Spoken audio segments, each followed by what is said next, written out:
describe for you the details of one of the most terrible, horrible, wonderful, miraculous days of my life. And that was March 24th, 2018. It's a day that sometimes jolts me awake at night. It's a day that changed forever who I am. And it's a date that could have been on my gravestone, on my daughter's gravestone, on Marie Kip's gravestone, and on Sergeant Knighton Chisholm's gravestone. It happened near the shallow cove at the bottom of the popular hiking spot known as Spanish Steps. It was an extremely windy day, one of those days where it was for sure, a do not get in the water kind of a day. My husband was off island, and I hiked to the cove with a group of coworkers and friends. The adult men in our group and the older teens all left the cove. They were going to go jump off some rocks into the water. And my friend Marie, and then one teenage girl of one of my coworkers, stayed around to play and splash and play in the shallow cove. Big mistake.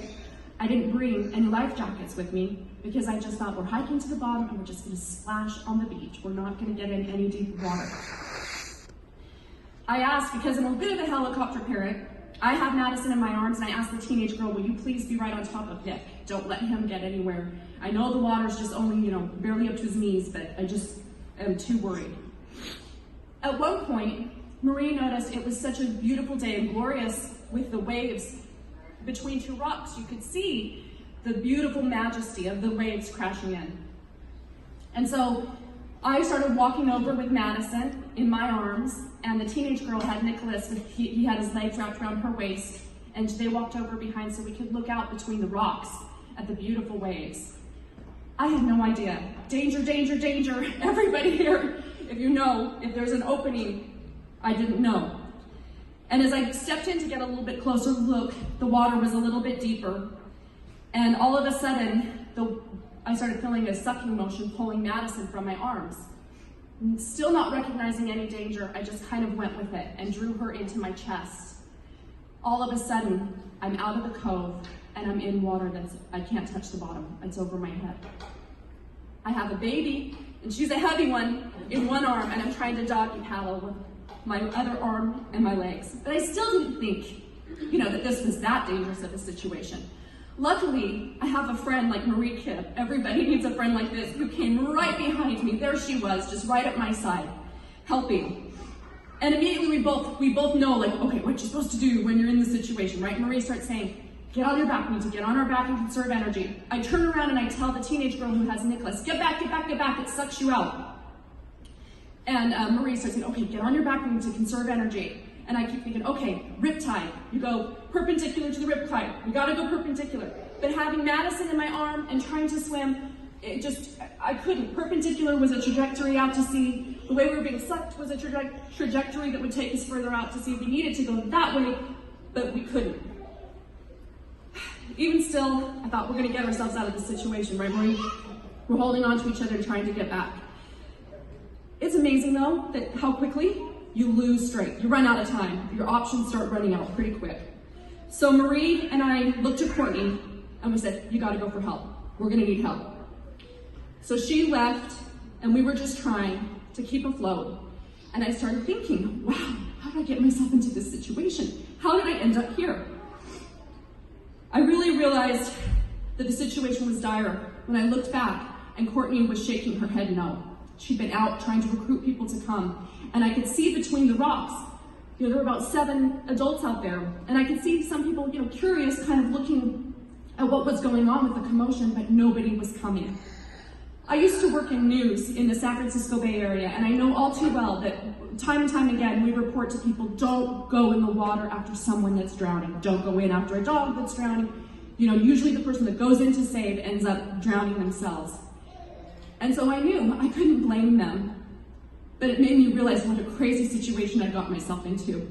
I was the foolish one. Here I was. They must have been looking at me thinking, crazy woman, how did you get out there with a baby? I began to lose strength, and I started thinking, is this how it ends for me? Is this going to be the end of my life? I'm really kind of okay with that, but not my baby girl, not this little girl in my arm. It can't be the end for her. So I started drawing from every ounce of strength I have, and this is when, I just was pulling from my pinky toes, just trying to anything I had to keep afloat. And by this time I had lost all dignity. I had been trying to keep calm for the sake of Madison, for the sake of Nicholas, who was on the shore screaming, "Mommy, Mommy!" And I just quit being calm at this point because I started going under and swallowing seawater, and I felt like she was going under, and I came up and I just screamed, "Help!" as loud as I could, and as embarrassing as that is. And I kept saying, "I'm so sorry, I'm so sorry, I'm so sorry." And as my exhaustion increased to the point I'm drawing on that strength I never had, I went back under and I came up and I gasped what I thought might be my last words. And I said, "Oh Lord, please, please, please." And I went back under and I came up, and at that moment, there was standing Sergeant Chisholm with his arms out to us, and he pulled us into safety. And it was over.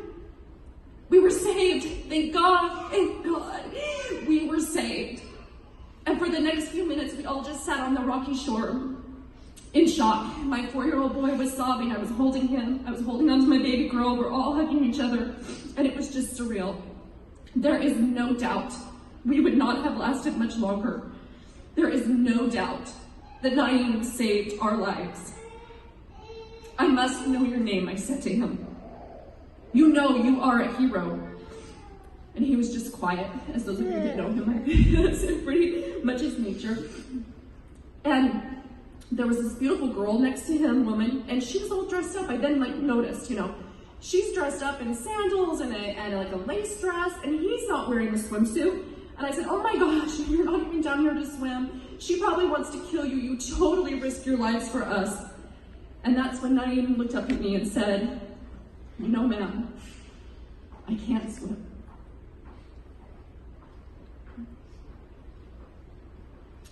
About 5 minutes later, our group of friends returned to the cove, and they said, "We decided not to jump from the rocks. The water's too rough."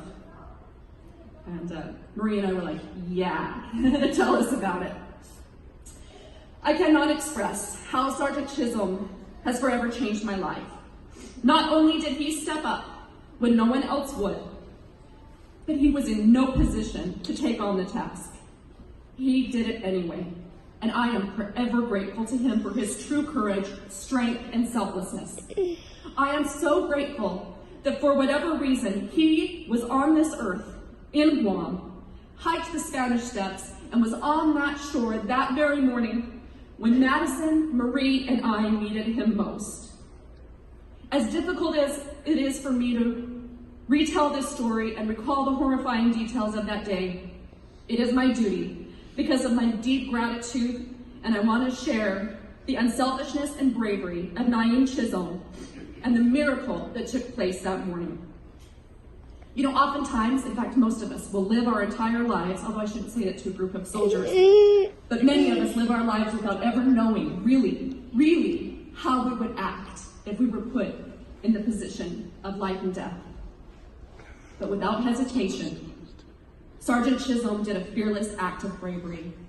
He faced an unthinkable, dangerous scenario and reacted heroically.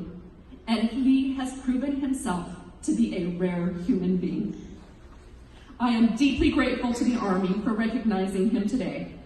And if it were up to me, I've said it a couple times, we'd have fireworks, I'd throw him a parade, I think we should name a street after him, give him the keys to the city. But in all seriousness, every single one of us in the room can walk away today knowing that we have been in the company of a true hero. Thank you so much for recognizing the value of Sergeant Chisholm's actions on my behalf and my daughter and Marie's behalf. Thank you.